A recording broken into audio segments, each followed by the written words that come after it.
Belum. Perception of liability, ada pertanyaan? Nggak ada, paham ya?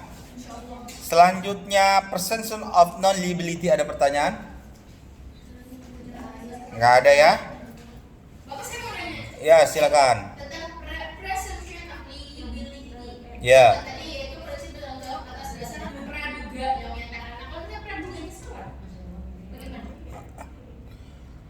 Kan begini, bunyi dari presumption of liability itu atas dasar praduga yang menyatakan bahwa pengangkut itu bersalah. Ya kan? Praduga yang menyatakan bahwa pengangkut itu bersalah. Kalau kita equal aja 50-50, itu udah 50 plus 1, kamu tuh salah gitu loh. Nah, ya, praduga. Ya kan? Kenapa? Karena pengangkut yang menguasai semua, baik itu barang, ya kan? Atau situasi yang sesungguhnya dalam kendali dia. Lalu bagaimana itu akan dilemparkan kepada si pemilik barang? Karena ketika barang itu diserahkan ke atas kapal, tentu barang itu harus dalam kondisi layak atau siap untuk melakukan pelayaran. Begitu. Dan kapal dalam kondisi layak laut ya, semuanya, baik itu kapalnya, yang bawa kapalnya, itu sudah siap untuk mengcover dan dijamin itu selamat secara hitung-hitungan ketentuan yang berlaku. Terus kalau misalkan terjadi apa-apa, kan nggak bisa menyalahkan si pemilik barang.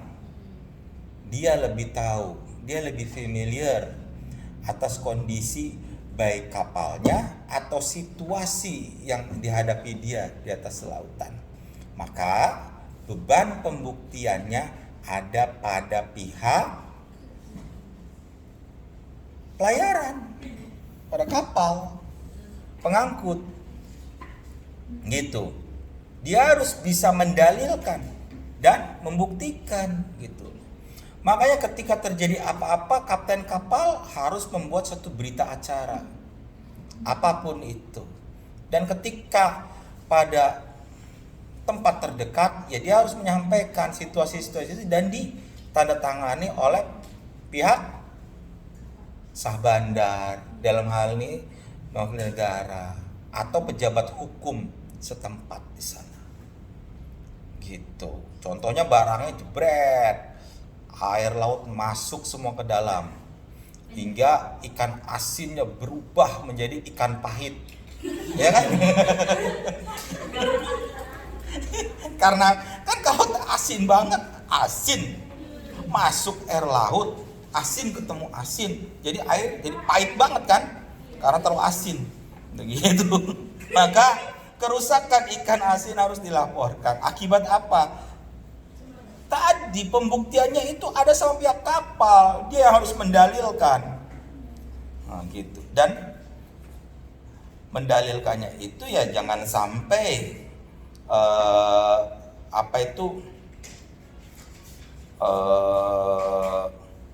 yang falasi, legal falasi.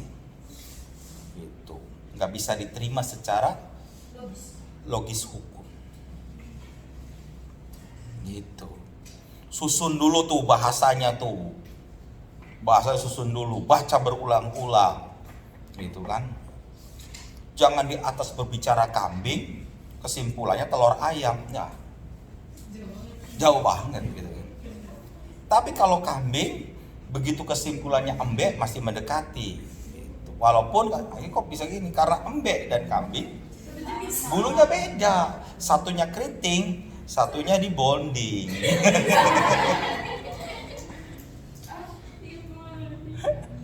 Begitu. Hah?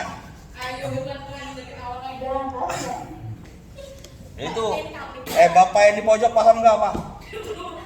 Hah? Perception.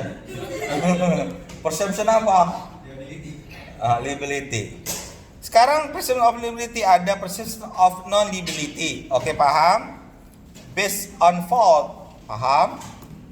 Lalu ada lagi strict liability and absolute liability, bahwa tidak perlu lagi harus ada pembuktian kamu salah.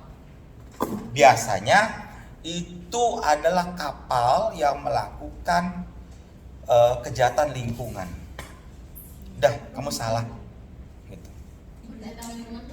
Buang limbah gitu apa? Pokoknya kamu salah. Itu karena semuanya dari kapal. Kalau mau menyalahkan Tuhan. Menyalahkan Tuhan kok gini? Oh, bagaimana? Ombak segitu besar gitu kan? Lalu kapal jadi apa itu? Bukan, berdiri vertikal.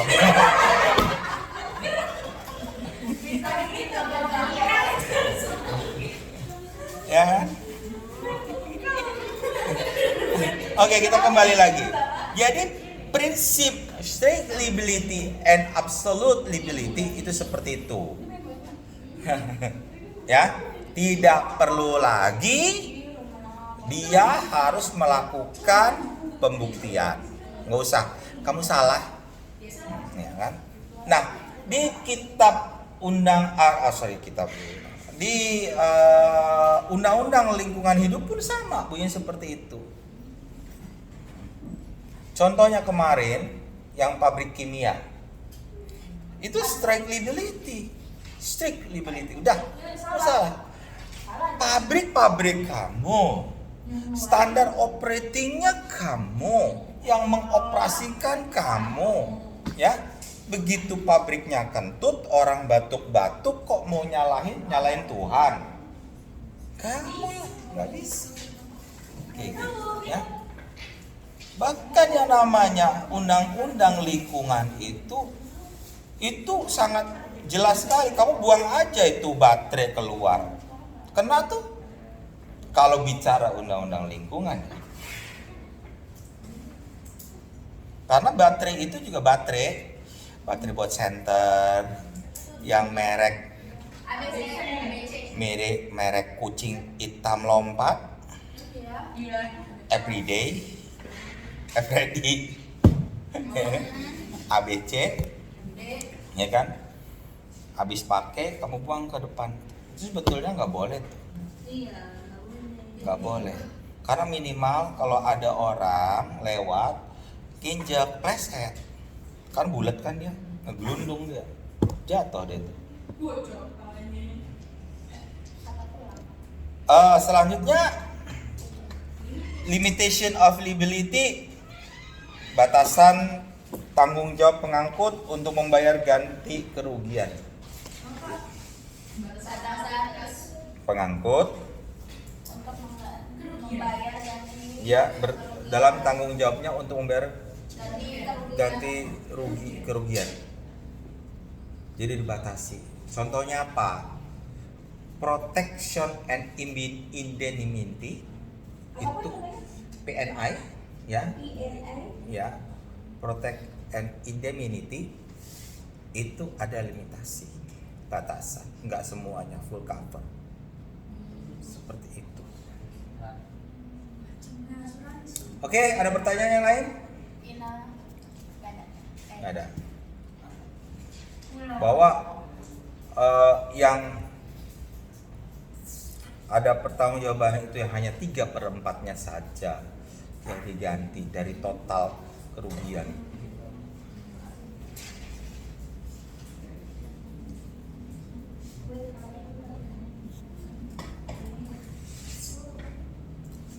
Jam berapa sekarang? Oh, berapa? 19.58. Oh, masih jauh. 62 menit lagi. Hah?